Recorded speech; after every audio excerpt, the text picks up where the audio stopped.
obviously you can sense a lot of excitement amongst North Melbourne fans going into this season. There's a bit of expectation now starting to build. How's it feeling a couple of days out from the season opener? Yeah, I think it's exciting right around the competition. It wouldn't just be the North fans that are excited, but yeah, for our guys, I think our fans can see the emergence of some of these young players. You know, so obviously the injection of 3 older guys from other clubs has been really valuable for us over the summer, and that's yet to materialise in terms of their influence on games, which we're hoping will be profound. But their impact just around the club in the 4 months that they've been here has been first class. So yeah, but you know now the test is going to come as the real stuff starts, and you know there'll be validation that some of the work that you've done is actually heading in the right direction. And but we're confident we've put a really strong platform together over the last couple of years. Some really heavy lifting and hard yards have been done in that period of time, both on field and off field. And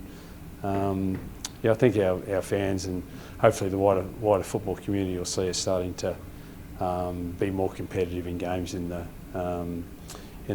rounds as we head through this year.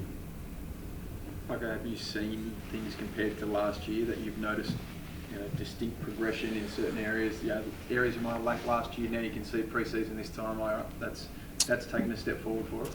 Yeah, and it's just the maturity of the group, really. You know, we're looking at three different subsections of the playing group. Really, the older guys, which has been enhanced enormously by the injection of those 3 older guys from other clubs, but then there's the sort of middle tier of players that have been around our footy club for 3, 4, 5 years, the Combins, the Archers, the Curtises and the like. So, you know, the importance for them to take another step with their footy careers. But then, you know, the obvious injection of the young talent, and you know, another reflection of that is Sullivan playing his first game for the club on Saturday against the Dogs. And you know, hopefully our fans can see another young player coming through that hopefully they can track for the next 10 to 12 years at our footy club, and hopefully be part of a more successful era in terms of on-field performance in the next little while. You said he was AFL ready, or that was a word out of the pre-season that he's an AFL ready kid.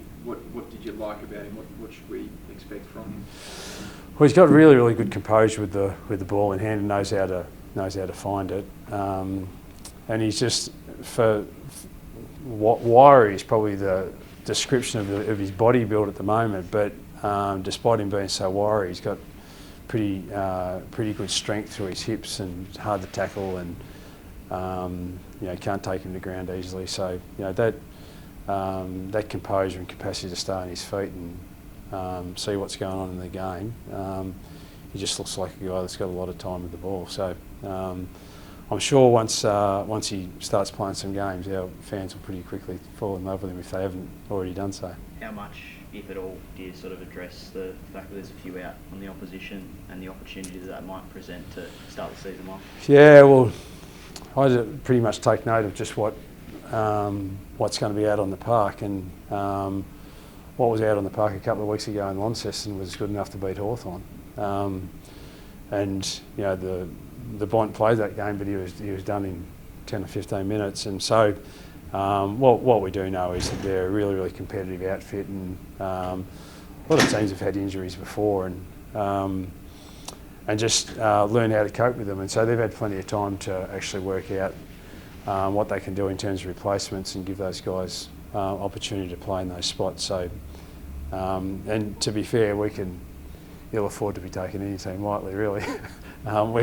We just got to be going full throttle and hope that it's good enough to be really competitive against the Dogs. Will Nick Larkey play Clarko? Is he okay?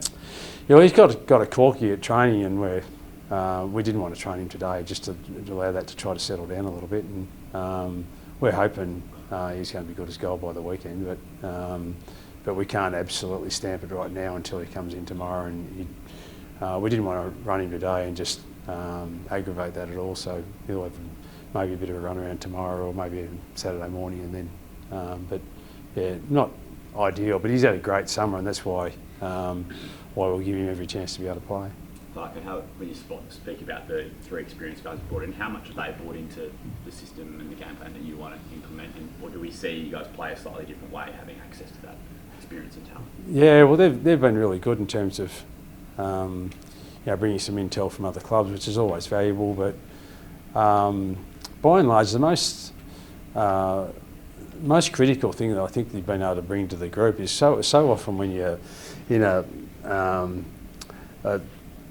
period of time for your footy club where you're not winning many games of footy, you think you're just miles away from it. And they've come in from other clubs and they know what success looks like, and they've also played at their own clubs, previous clubs. They also know what it looks like when you don't make finals too. So that was the beauty of all three of those guys. They know what success looks like and they know what otherwise looks like too. So they've come into this group and said a lot of the things that we're doing, we're actually not too far away. And some of it is just getting belief that your method and your process that you put in place can compete for longer in games, and then that materialises into some victories. And then once the victories come, it can just snowball really, really quickly. So as we saw with a couple of sides last year. So I've experienced that before as well as a coach, and we're searching for that as soon as possible. Hopefully it comes a little bit more often this year.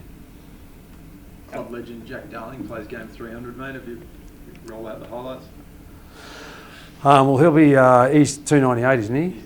Coming up 300? Yeah, and he'll be 299 this week and 300 the week after. So, yeah.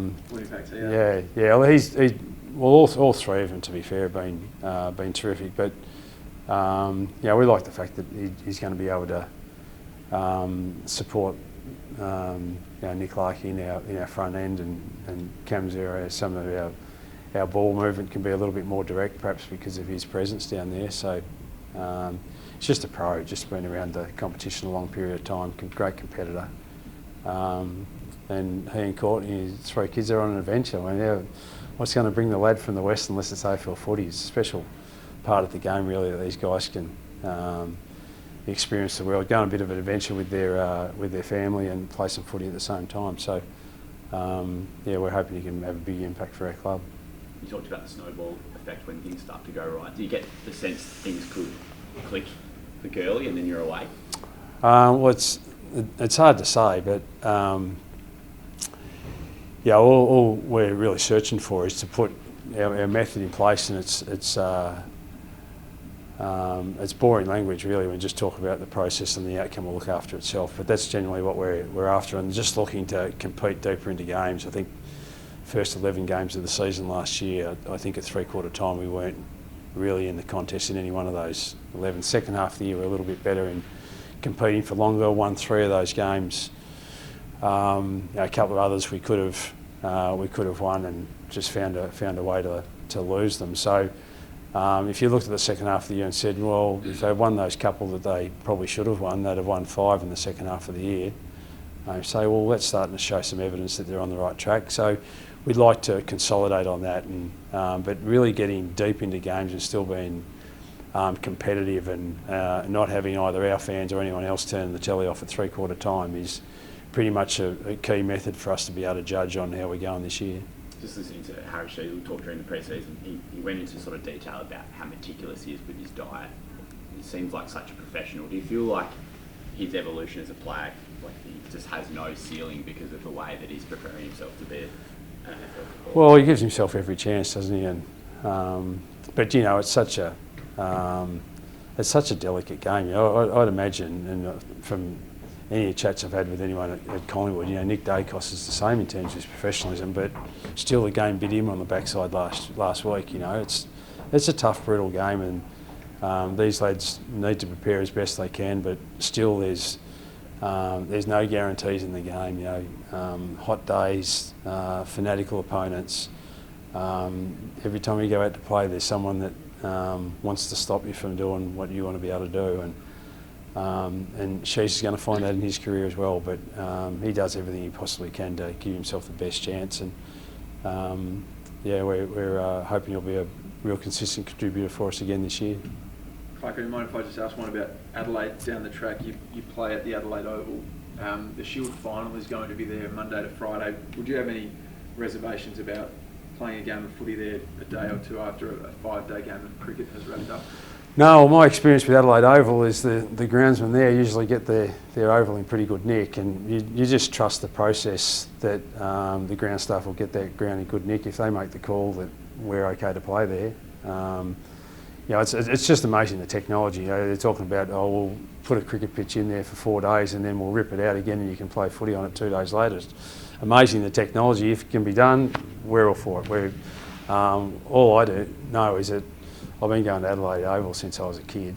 And I think it was Les Burdett or something that was the groundsman. I can't remember, I'm not sure who's doing it now, but that oval has always been presented in immaculate condition, and I'm pretty certain if the AFL rule fit for us to be playing on that Sunday, we'll be there doing our best to knock off those Crows. Clarko, just Jacob Konstanty, looks like he might be close to the 23. Can you tell us a bit about him and the summer he's had?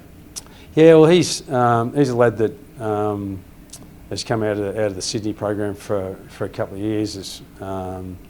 He was part of a trade to our club at the end of last year. So he's had a really good summer. He came to us. He had some surgery at the end of last year on a foot, and so he didn't do as much as the other players in the lead up to Christmas, but has hardly put a step wrong hasn't put a step wrong in the time since. So he'll be right in the mix to be able to play this week. We'll confirm that to Sabo. We just need to check off on things like the Larkey situation and a couple of others. But he might be a big chance to play. If he doesn't play this week, he'll be in the early rounds of the season. I'm sure he's had a great block of training.